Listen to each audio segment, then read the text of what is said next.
CIA would never have the legal jurisdiction or the incentive to spy on an American president. But do they have the legal jurisdiction to sell drugs? Which they do. We know that. Do you know who the ultimate power is over CIA?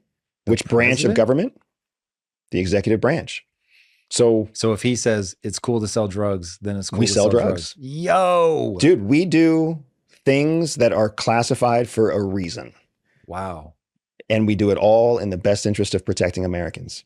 And I mean, I am the kind of person that's practical to a fault. Right. So if you tell me that I can either sell cocaine to impoverished Latin American countries or watch 100 Americans die, I'm a cocaine dealer. Wow. I'm just the way I work, dude. Like, just like you are honest. I appreciate that. The lives here are more valuable to me than the lives here.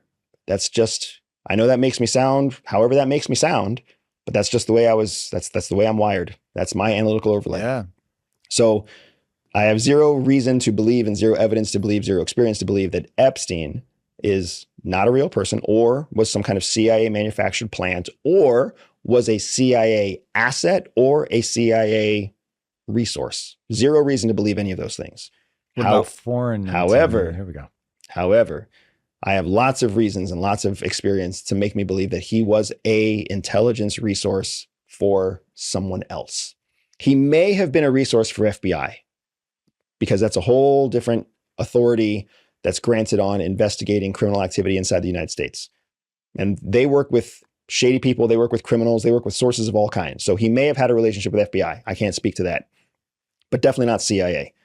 However, if I was an intelligence officer in any of the leading intelligence services, the French, the Israelis, the Russians, the Chinese, the Iranians, if I was an intelligence source for Germany, if I was an intelligence officer in any country that was interested in what's happening in the United States, I would 100% have devoted time and energy into tracking and trying to recruit Epstein into my asset of reporting sources because he had access, such privileged access. And he was so malleable in terms of what he needed and what he wanted so that he could be controlled.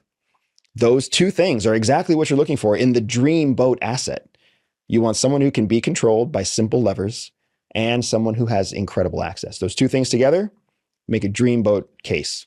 The fact that he was so close to so many people on both sides of the political debate, right? Conservatives and liberals.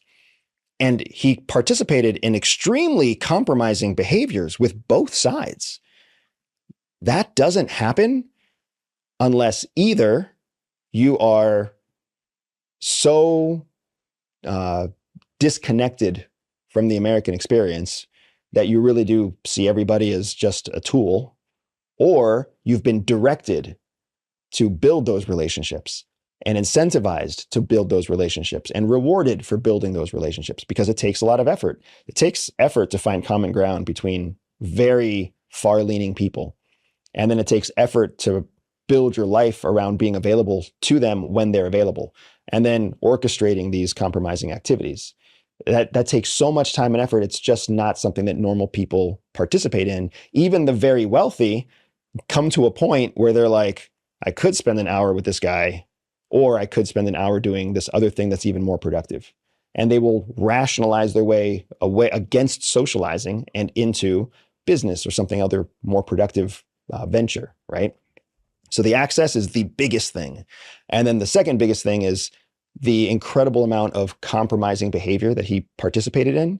Like even your kinkiest, craziest people who don't follow any kind of moral or ethical compass, right? Even those folks have a hard time functioning at that level and also participating in that much compromising activity. That's documented, right? Like oftentimes to get to a place where you're that morally and ethically flexible, you're not functional in other ways. He was somehow both. So he could have just been a very unique human being. I'm not going to say he wasn't, but probability-wise, he was probably helped or directed in that way. Hi, this is Brass Check, and we're recording this on what day is it? It is Saturday, March 23rd, a rainy day.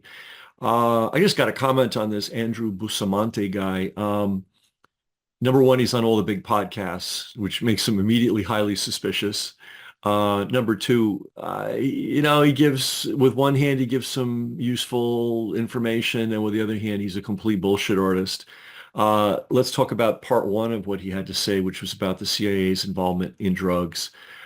He said, well, if we have to distribute cocaine to a poor Latin American country to save 100 American lives, we'll do it.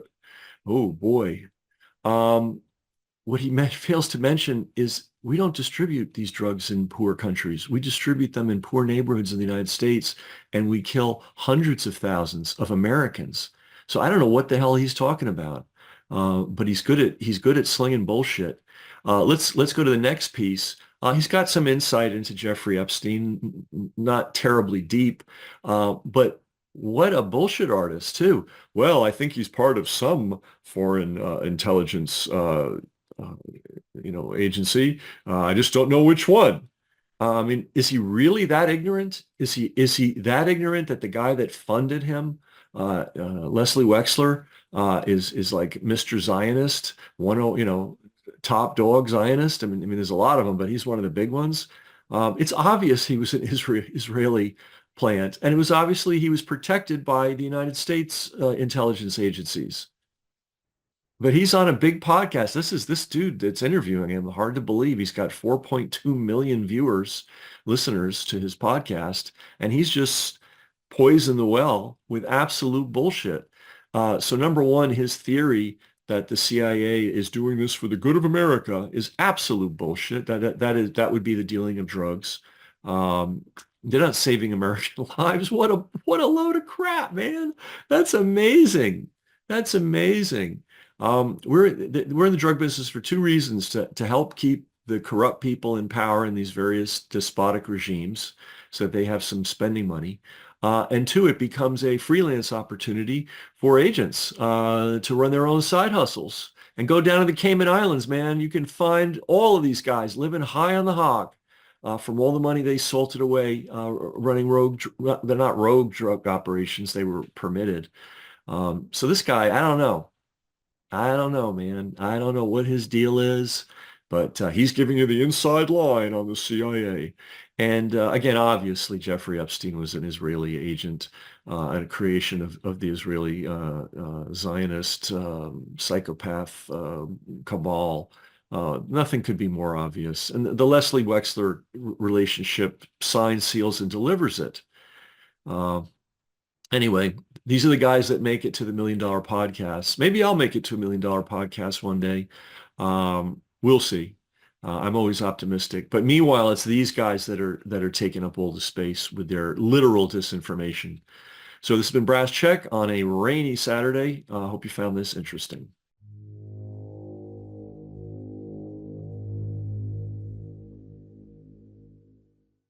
Brass Check TV, free to you, not free to us. We've got a server bill, we've got an email software bill, we've got a tech helper bill, and that happens every month. So to everybody that is supporting us financially, that's paying for their subscription in one way or another, we really appreciate it. If you're not, consider doing so. Everybody's got money for the newspaper and the cable bill and all that. Do you have money for media that's actually serving you?